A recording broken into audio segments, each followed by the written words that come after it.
what percentage would you, personally, be happy with for students taking at least one CS course? And why that percentage? So for some background, for some context, my background's in music education, and there's often discussion about reaching the other 80% within the field. So that is referencing an earlier study that showed that 20% of high school students were participating in some kind of a music class or program at their school. So music educators are constantly trying to figure out how do we get the other 80%. Now, in a more recent publication that I'll include a link to, it's around 25% that are actually enrolled in high school at the time of that publication. So for you, would 25% of kids taking CS courses choosing to elect to do that? Is that okay with you? Or would you like a higher or lower number? And why is that? Now, if you are somebody who thinks that it should be a higher number than either the 4.7% or even higher than the 25%, then I guess the question that you might consider is what might CS educators learn from other subject areas about how and why they have higher enrollment numbers? So for example, with the music programs, they often have multiple pathways to participate by either performing in a variety of different ensembles,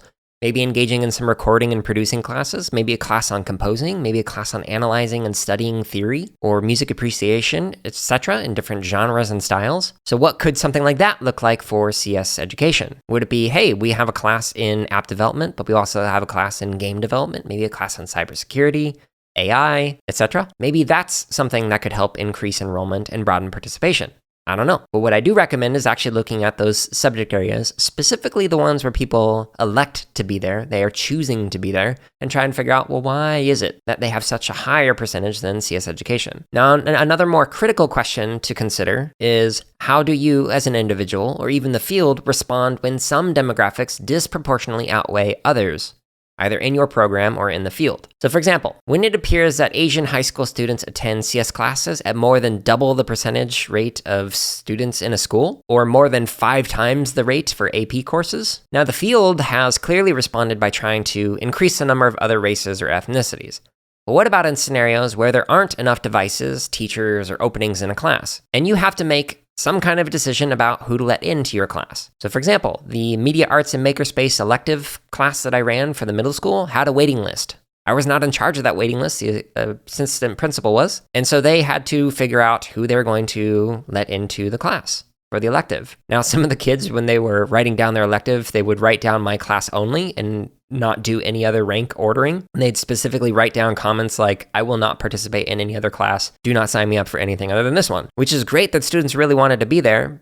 But what if we had 40 kids who all said the same thing and there was only 35 openings in that class? What kind of decisions would the assistant principal have had to make on who to let in and why? So for example, one thing that we need to consider when looking at these numbers is if you were in this scenario, best case scenario, you have way too many kids who want to participate in computer science education, then you have time in the day to actually teach. And maybe your school can't afford to hire more CS educators. So would you turn students away from a demographic that is overrepresentative in favor of students from a demographic that is underrepresented within your program? So for example, going off of the data that's on here, might you turn away some Asian students in favor of Hispanics, Latino, Latina, or Latinx students? So in that particular demographic scenario, if you're okay with turning away some students in favor of another, are you okay with turning away students on 504 plans in favor of students who aren't on a 504 plan? And why? Their percentage was also higher, but they're also simultaneously within an underrepresented group, depending on what's on their 504. And then what about the intersections of those different demographics? So what about an Asian student who's not in a 504 with a Hispanic student who is in a 504? What do you do then? I obviously don't have answers to this. I can't make those decisions for you, but it's something to consider because it might end up happening to you. I know it's happened to other educators